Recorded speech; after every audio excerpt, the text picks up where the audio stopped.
Hi everyone and welcome back to my channel. I am Caspian and this is my booktube channel. I read a lot of books, mainly books from the library, but I also occasionally buy books secondhand and read mainly during the summer.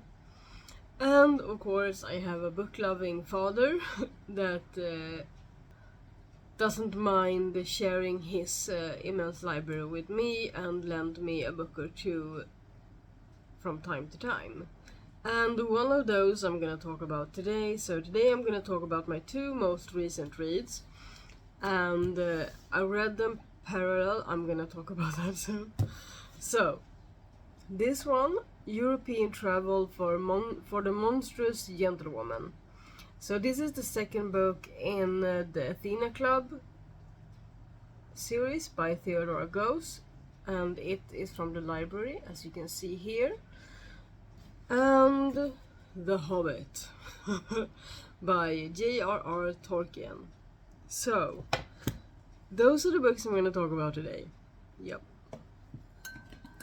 And you can't have book talk without a cup of tea, right?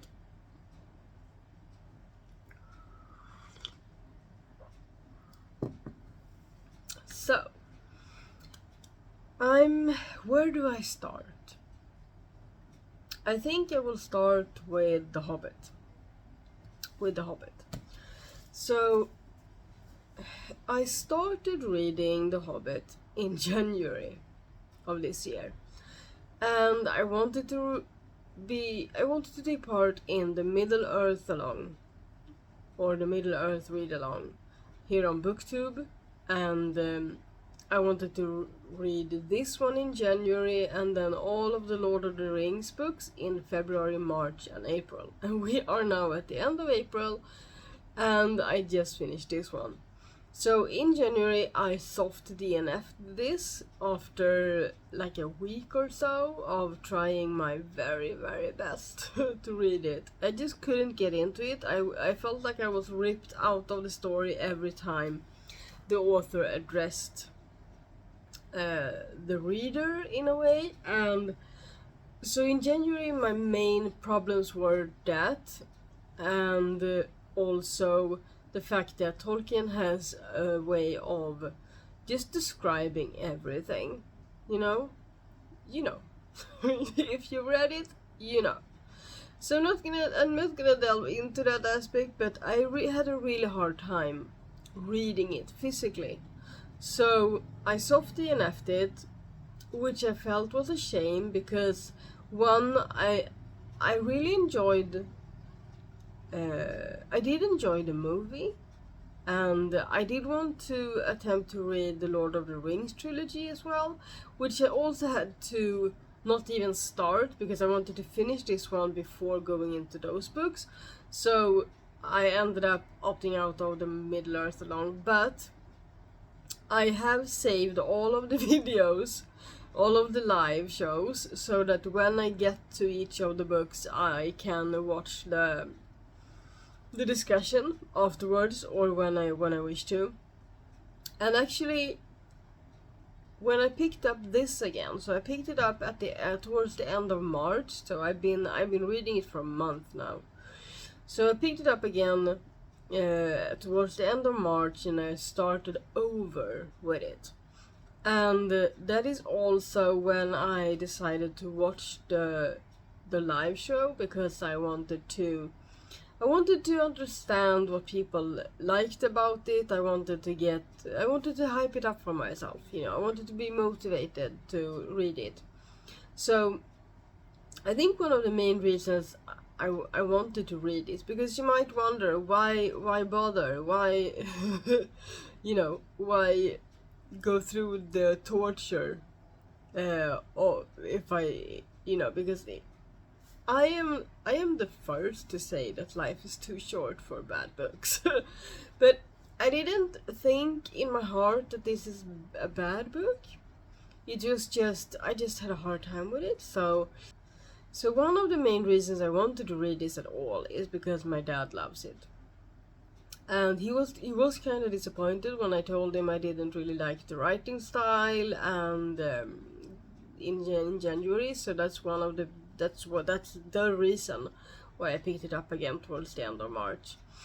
And when I picked it up again, I opted to listen to it. So I did find an audiobook, or it's an audiobook series here on YouTube.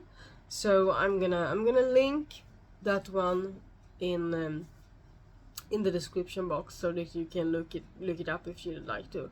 So I ended up listening to the first 13 chapters of this, and then I read the rest of them physically only, because the series isn't finished, so the audiobook on YouTube isn't finished. It's a work in progress. But the reason I wanted to use any kind of audiobook was because audiobooks aren't my thing. Audiobooks aren't my thing regularly. So the reason I wanted to listen to an audiobook was because I had heard that if you have a problem with a book's writing style, and maybe Tolkien in particular, it can be good to listen to the first few chapters to get into the book. Well, it took me 10 chapters to feel like I was into the book. Well, it took me 10 chapters to care about the plot. I'm not sure I even cared about the plot at all. Never. I don't think so. But it took me 10 chapters to feel like I was invested in the book, that I cared about Bilbo and the dwarves and Gandalf and all of those. So the 3 chapters, like chapter 10, 11, 12, 13 that I listened to after that, they were I did look forward to going out and listening to this, because I chose to listen to them when I took my daily walks. So those 4 chapters I did enjoy in that sense, and I had to wait like a week between chapter 12 and 13, because it was going to be released here on YouTube. So after I listened to the 13th chapter, it was easier to read the book physically.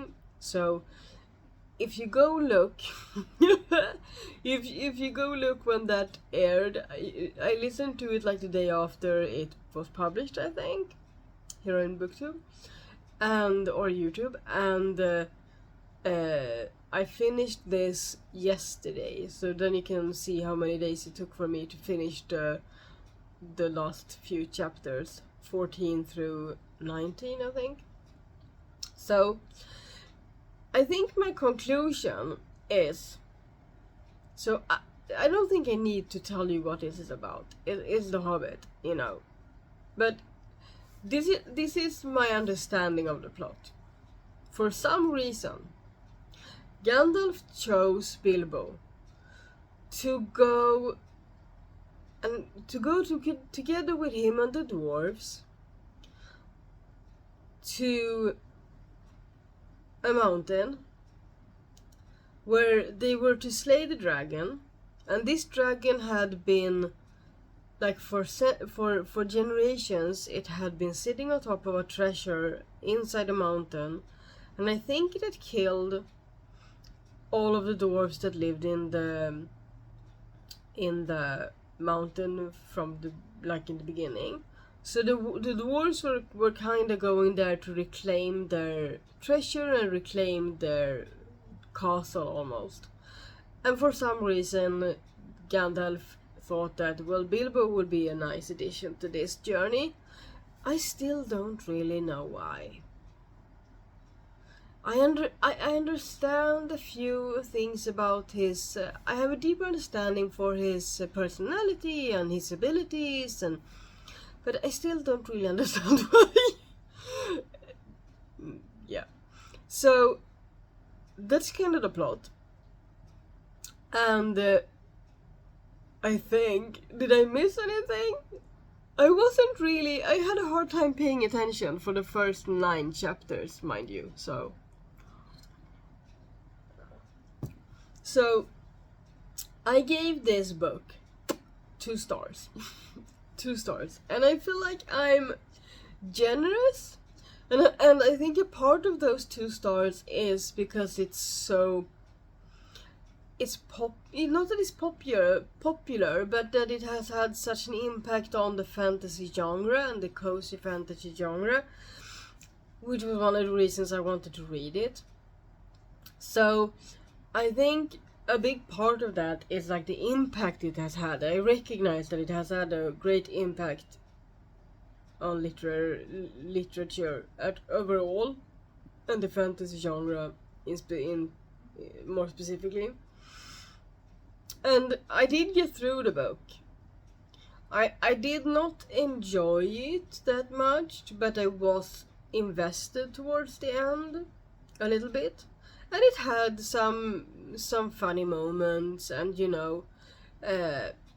I think my dad used to read this to us when we were children. I don't remember, I think he did. Because I had a hard time when I listened to the audiobook. In the beginning, I had a hard time not falling asleep. So I think that this was read to me when I was a child before bed.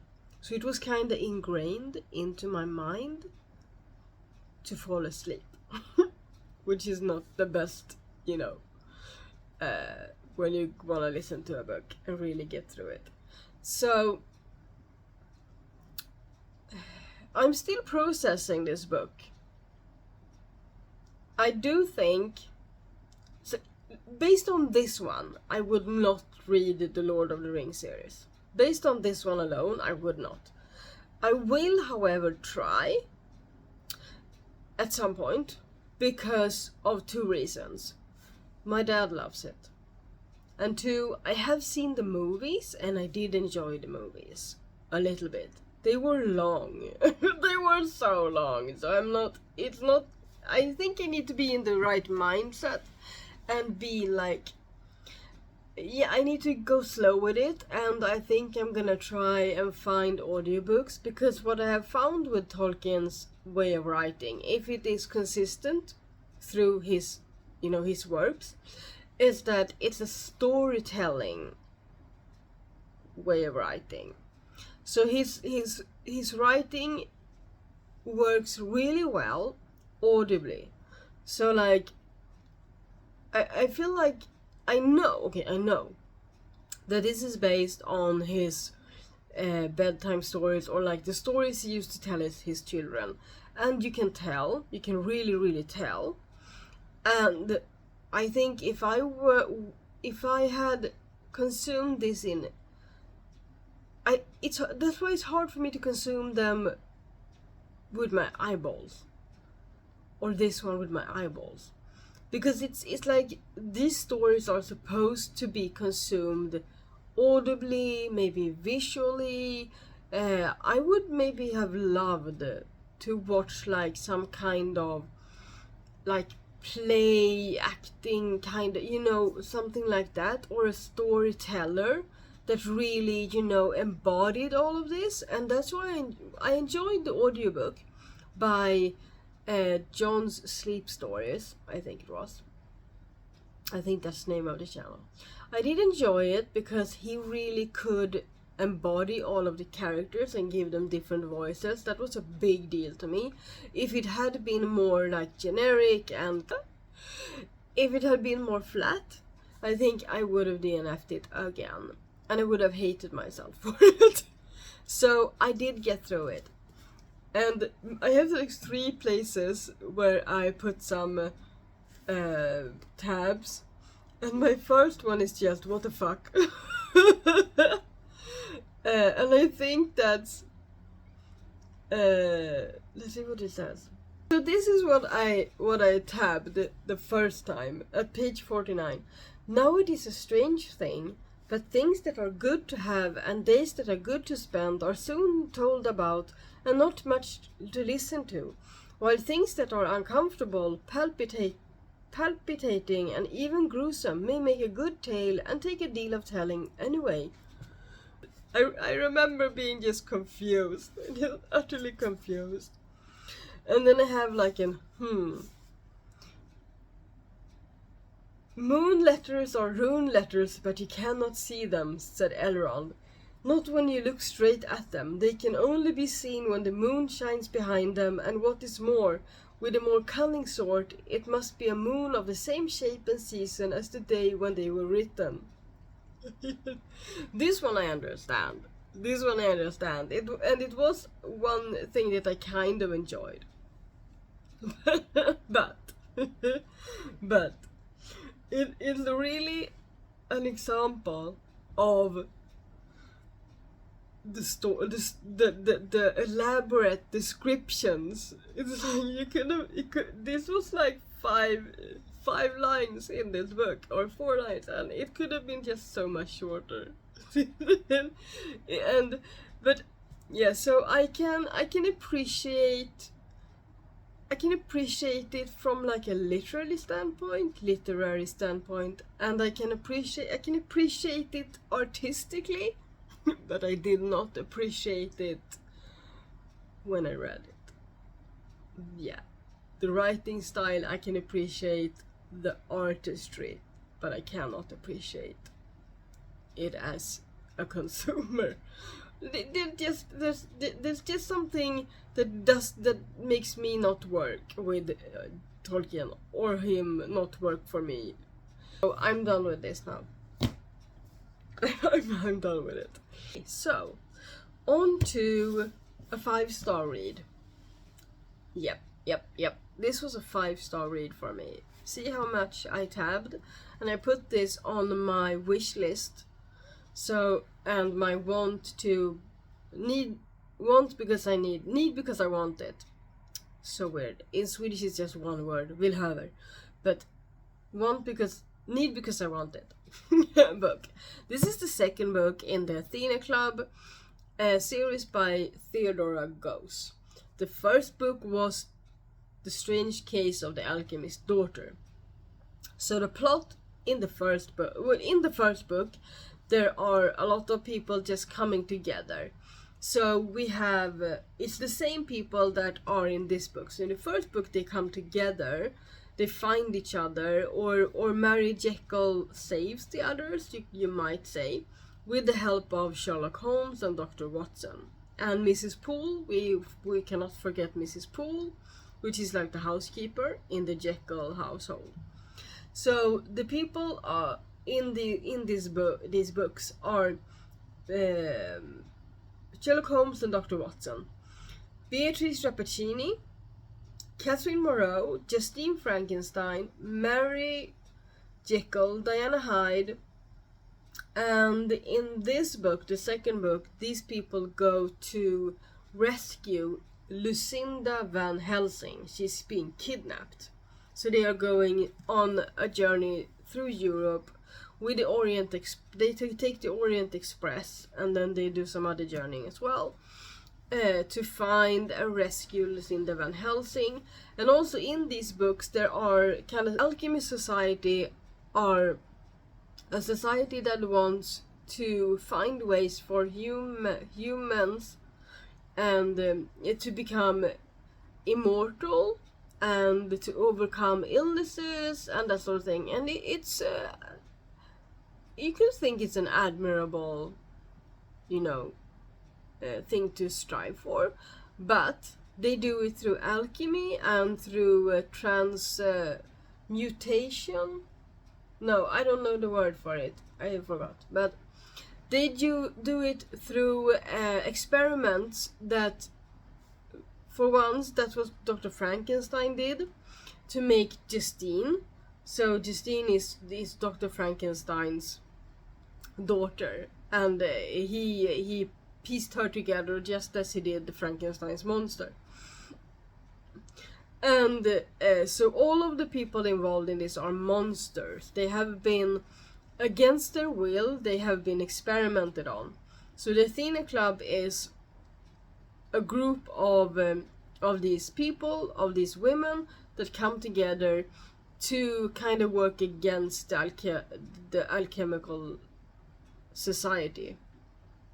And they want to make them understand that they can't do these experiments on people, and they against their will at all, hopefully, but mainly against their will, because these poor women did not choose to become what they have become.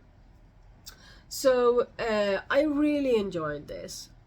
I did, as you know, I think from previous videos maybe, this, when I did my rolls, you know, I did not expect it to be this thick. It's 720 pages, like I think it's like 200 pages more than the first book in the series. So I didn't expect it to be, so I was kind of like, phew, that's how I felt, whew, when I saw it. But I did enjoy it, and I think it took me about 200 pages to not feel stressed about finishing it in time to give it back to the library when it's due. So, and then when I had gotten over that kind of tipping point of like, I was more invested in the book than I was stressed about the time I had to read it, that's when I really could enjoy it. And I really did enjoy it. I really want to own this book. Preferably I would have liked to be able to buy it before I return it to the library, so I can put my tabs where I want them. But yeah, so this is a 5-star read for me. I'm not gonna talk too much about it because I don't want to spoil the first book too much. But I really look forward to the next book. It was heavy and it's so intense. So this book is like, it's kind of fast paced and intense, and a lot happens. So when I put it down, most often it wasn't because I didn't enjoy it or even that I didn't have time to read it. It was because there had been so much events and I had to process and digest before I could read on, because I wanted to enjoy the book and not just rush through it and not remember anything. So keep that in mind if you feel drawn to this series. Next time I will take my time with it. I will there's so many things I want to dive deeper into. And yeah, before I let you go, one thing I really enjoy that I think I'm gonna do next time is that at the end of this book, let's see, there are, okay, so the next book is called The Mesmerizing Girl. So at the end of this book there are like questions for her, discussion questions. So a reading group guide to European travel for the Monstreous Gentlewoman. So there's like a summary about the book before you start reading it, and then there are discussion questions. So like if you have a book club or anything, you can use those. And yeah, it says this guide has been provided by Simon & Schuster for classroom, library and reading group use. It may be reproduced in its entirety or accepted for these purposes. And that is really wonderful. Okay, so this is the title of the next book. The Sinister Mystery of the Mesmerizing Girl. So I did not read the sneak peek. If you follow me on Fable, you know that I don't like sneak peeks. Not when I don't have the book ready to read, you know. So yeah, those are my 2 most recent reads that I finished. I am currently working on, I'm currently reading one of the books that I did a roll for in my last video with 2 rolls, so I'm reading one of those. I don't think I will be able to read both of those books before the end of April, but I think I will read them both anyway. So yeah, I think that's it from me today. I hope you have enjoyed this video. It was a little bit longer due to The Hobbit. And if you could just tell, if you have read both The Hobbit and the first Lord of the Ring book, The Fellowship of the Ring, could you please tell me like the differences and what I might expect from a reading standpoint, like from when it comes to the writing style and that sort of thing. So the most popular audiobook version for these books are not available to me, so I'm gonna have to try and find it in other capacities. So please don't please don't recommend the most popular, I don't know what his name was, Andy something maybe? If you have something from like YouTube or something more like easy access for free, preferably, then please recommend.